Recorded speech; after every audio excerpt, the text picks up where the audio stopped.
우리가 인생을 살아가면서 가장 두렵게 우리 인생을 두렵게 만드는 것이 무엇입니까? 돈이 부족한 것, 또 건강이 나빠지는 것, 사업이 실패하는 것, 또 혹은 남들보다 뒤처지는 것, 그런 것 때문에 우리가 이런저런 일로 불안해하기도 합니다.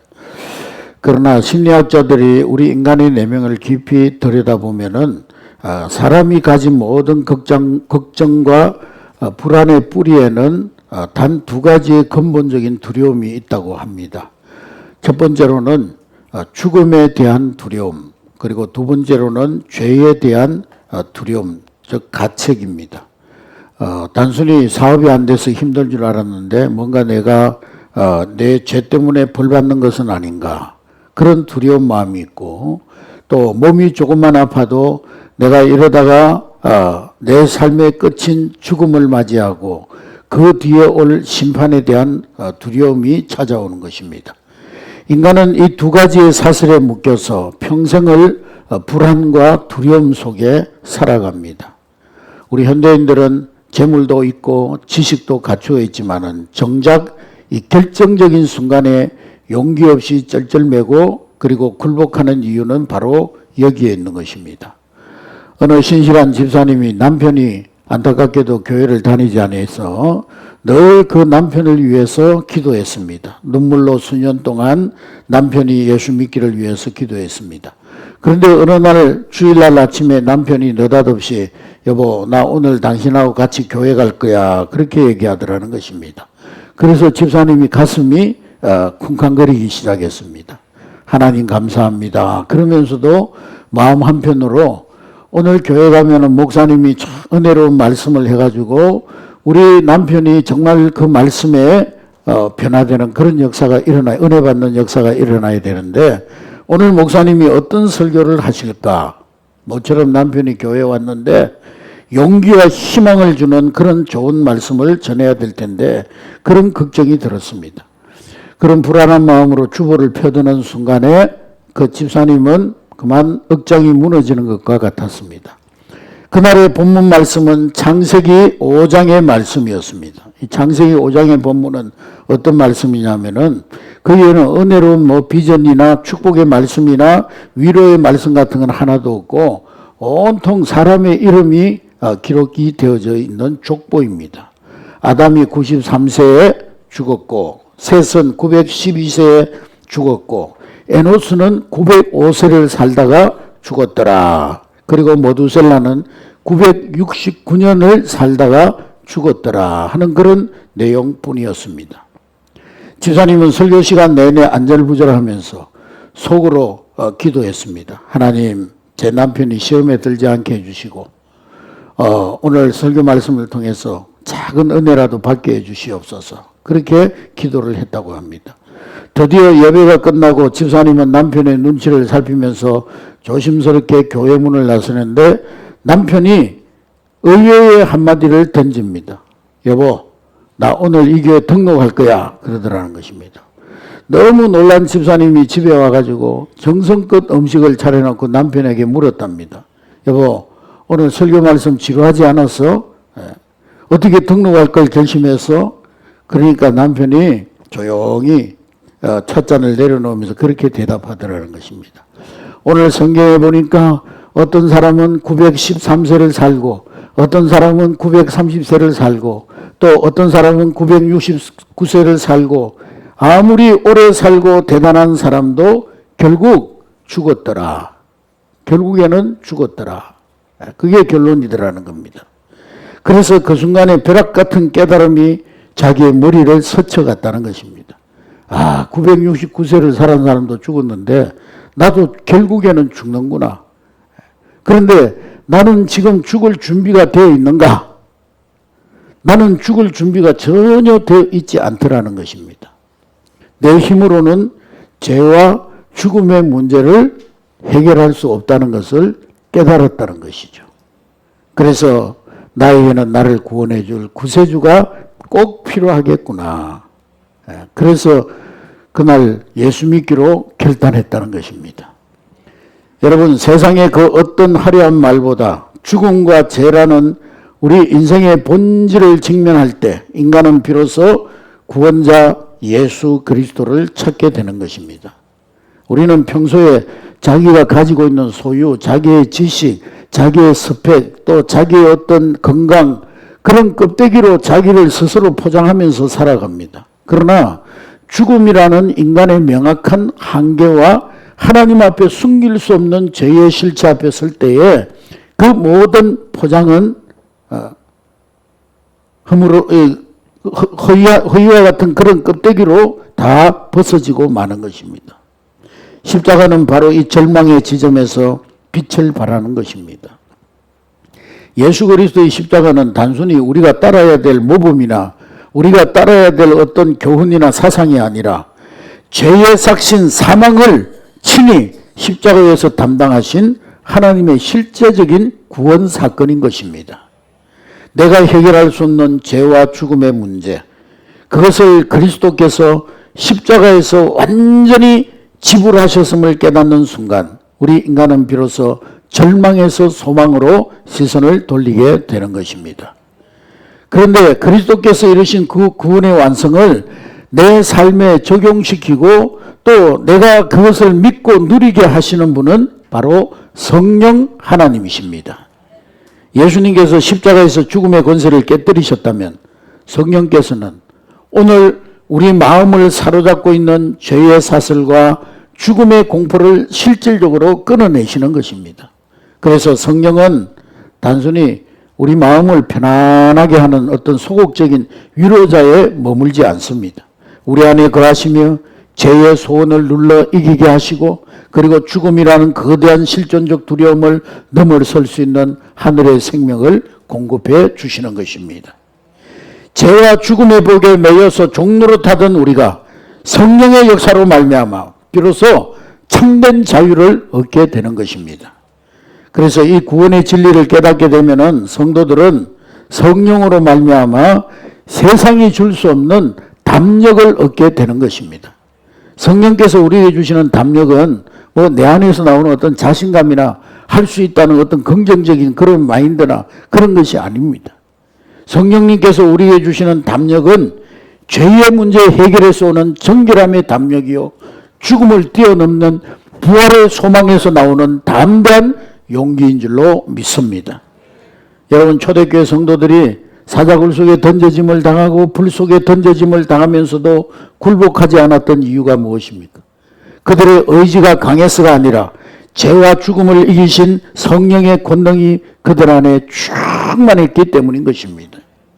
오늘 우리에게 필요한 것도 세상의 어떤 화려한 언어나 또 더 정교한 논리가 아니라 내 죄의 깊이를 깨닫고 죽음의 실체를 직면하는 그 진실함과 그리고 그 한계 상황 속에서 나를 구원하신 예수 그리스도를 바라보는 믿음인 줄로 믿습니다.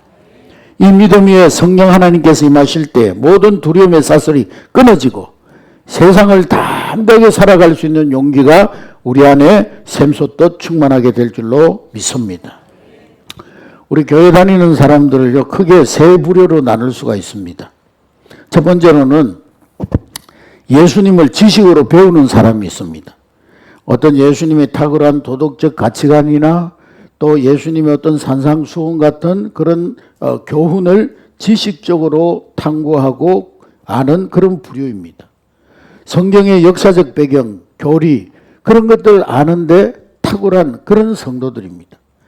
한밤중에 예수님 찾아왔던 니고데모 같은 사람이 그런 사람이에요. 그런 예수님을 하늘로부터 오신 선생님으로 인정을 했지만은 주님은 그 니고데모에게 네가 지식적으로 예수를 알지만은 그러나 물과 성령으로 거듭나지 않으면 하나님 나라를 볼 수 없다라고 단호히 말씀하셨습니다. 뭐 이성적으로 알고 지식적으로 알고 동의하는 것 결코 구원받는 믿음이 될 수가 없습니다. 두 번째 부류의 사람들은 자기의 유익을 위해 예수를 따르는 사람들입니다. 예수님께서 오병이어의 기적을 일으키고 병든 자들을 고치실 때 많은 군중들이 예수님을 왕으로 삼으려고 했습니다. 그들은 자기들의 이기적인 목적을 위해서 예수님을 따르는 사람들이었습니다. 그들은 내 삶의 문제가 해결받고 자녀들이 성공하고 육신의 질병이 치유되는 그런 명확한 목적을 가지고 열심을 내고 예수님을 따랐습니다.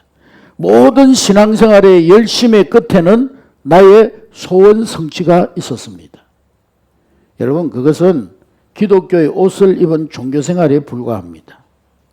그들은 십자가의 고난과 자기 부인이 요구될 때, 예수님이 십자가에 못 박혀 돌아가실 때 그들은 다 예수님을 버리고 뿔뿔이 흩어져 도망가고 말았습니다.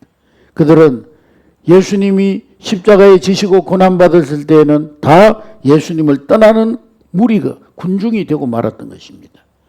그런가 하면 마지막으로는 성령으로 거듭난 사람, 성령의 사람, 중생의 사람이 있습니다. 진정한 그리스도인들은 성령으로 거듭난, 그래서 새 생명을 얻은 사람입니다. 이 성령으로 거듭난 사람에게는 숨길 수 없는 결정적인 특징이 나타나는데 바로 하나님의 말씀이 살아있는 말씀으로 들려지기 시작한다는 것입니다. 성경 말씀을 읽을 때 이 말씀은 나에게 주시는 하나님의 말씀이구나. 강단에서 선포되는 말씀을 들을 때 오늘 이 말씀은 사람의 말이 아니라 하나님께서 나에게 들려주시는 하나님의 음성이구나. 이러한 사람은 내 안에 성령님이 거하는 수준을 넘어서 성령으로 충만한 사람인 것입니다. 그리고 내 인생의 주도권을 주님께 완전히 이양한 것입니다. 여러분, 계집종 앞에 예수님 모른다고 3번씩이나 부인했던 베드로, 예수님을 3년 동안이나 따라다녔지만은 그는 자기의 목적과 자기의 혈기와 자기의 의지로 예수님을 따라갔기 때문에 십자가의 길까지는 예수님을 따라갈 수가 없었습니다. 그러나 오순절날 마가 요한의 다락방에 성령이 임할 때 이 베드로가 성령의 충만함을 받고 나니까 오늘 본문에 그는 공회 앞에서 내가 하나님 앞에서 너희들의 말을 듣는 것과 하나님의 말씀 듣는 것이 어느 것이 옳은지 판단해봐라. 죽음 앞에서도 굴복하지 않는 그런 사도로 변했습니다. 여러분, 이 산헤드린 공회가 어떤 공회입니까? 예수님을 십자가에 못 박으라고 판결했던 공회가 아닙니까, 여러분? 여러분, 신앙의 진정한 신앙은 내 목적을 위해서 하나님을 이용하는 종교생활이 아닙니다. 십자가의 복음 앞에 내 자아가 완전히 깨어지고 나를 향해서 말씀하시는 그분의 음성에 반응하면서 오직 그리스도의 영 성령에 이끌려 살아가는 생명의 역사, 그것이 바로 신앙생활인 줄로 믿습니다. 그래서 기록된 성경 말씀이, 강단에서 선포되는 말씀이 내 영혼을 뒤흔드는 살아있는 주님의 음성으로 들려지고, 그래서 그 말씀 앞에 자신의 얄팍한 열심을 내려놓고 자신의 얄팍한 어떤 동기를 내려놓고 성령의 강권적인 인도하심에 온전히 사로잡히는 참된 은혜로 사는 자, 그가 바로 성령이 주시는 담력으로 사는 참된 그리스도인인 줄로 믿습니다. 러시아의 대문호인 이 톨스토이가 그렇게 말했습니다. 인생의 존재의 참된 비결은 내가 단순히 살아있다는 사실에 있는 것이 아니고 내가 무엇을 위해서 살아가는가, 그것을 아는 데 있다 그랬습니다. 여러분, 성령으로 충만해지면 내 삶의 목적이 분명해집니다. 내가 주님을 따라가는 것이 아니라 살아계신 주님께서 내 안에 성령으로 계셔서 나를 이끌고 가고 계심을 비로소 경험하게 될 줄로 믿습니다. 오늘 본문 사도행전 4장에는 과거 예수님의 제자였던 베드로와 요한, 그 성령의 담력을 얻은 예수님의 제자들의 모습이 나오고 있습니다. 그들은 유대 최고 의결기관으로 사람을 죽이고 살리는 생사여탈권을 가진 무시무시한 이 산헤드린 공회 앞에 서 있었습니다. 그런데 그 산헤드린 공회 앞에 저들이 말 한마디 잘못하면 죽을 수도 있는 그런 상황에서 그들이 한 말을 보십시오. 얼마나 담대하고 거침없이 자신들의 주장을 선포하고 있습니까? 하나님 앞에서 너희 말을 듣는 것이 하나님 말씀 듣는 것보다 옳은가 판단해보라. 우리는 예수가 그리스도라는 것을 말하지 않을 수가 없다. 담대하게 선포했습니다. 어부 출신에 불과한 그들이 이렇게 어떻게 그런 초자연적인 담력을, 담대한 말을 할 수가 있겠습니까? 그 이유는 무엇보다도 그들은 내가 하나님 앞에 서 있다는 의식을 가졌기 때문입니다. 베드로와 요한은 지금 자기 눈앞에 있는 71명의 무서운 재판관들을 본 것이 아니라 그들은 영의 눈이 열려져서 자신들이 하나님 앞에 서 있다는 것을 보았던 것입니다. 19절 말씀해 보니까 19절 우리 다 같이 읽습니다. 시작. 베드로와 요한이 대답하여 이르되 하나님 앞에서 너희 말을 듣는 것이 하나님의 말씀을 듣는 것보다 옳은가 판단하라. 내 눈앞에 아무리 큰 위협과 아무리 권력자가 서 있어도 만왕의 왕이신 하나님이 나와 함께 계심을 보는 사람을 두려워하지 않는다는 거예요. 종교개혁자 마르틴 누스가 이제 종교회의 해부 소환이 되어가지고 브롬스에 의해 잡혀가게 될 때 생사의 갈림길에 서 있었을 때 그런 유명한 한마디를 남겼습니다.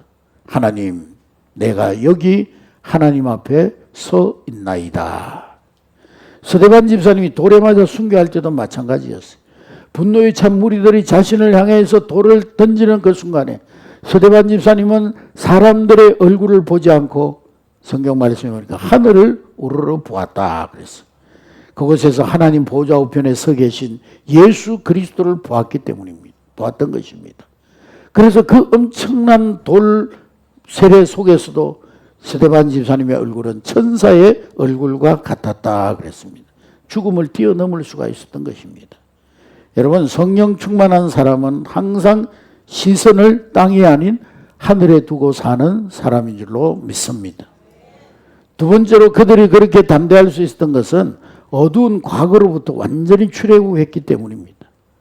보통 사람들은요, 과거의 허물, 과거의 자기의 어떤 잘못, 약점에 잡히면은 용기를 잃어버립니다.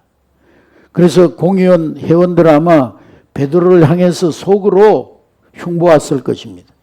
저놈들 얼마 전까지만 해도 자기들이 3년 동안이나 따라다니면서 선생님 했던 예수를 모른다고 부인했던 놈들 아니야. 겁쟁이들 아니야. 배반자들 아니야. 글도 모르는 무식한 어부가 아니야. 베드로 자신도 그 부끄러운 과거를 너무나 잘 알고 있었습니다.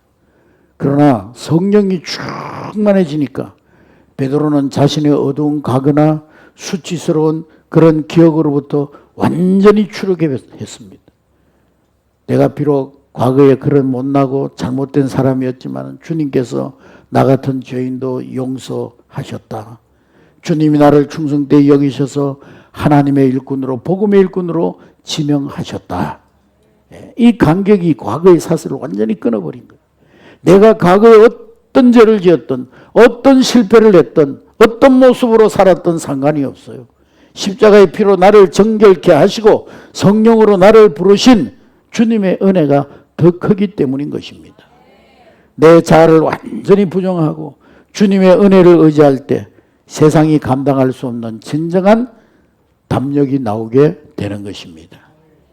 세 번째로 그들은 부활하신 주님의 생명력이 그들을 통해 역사했기 때문입니다.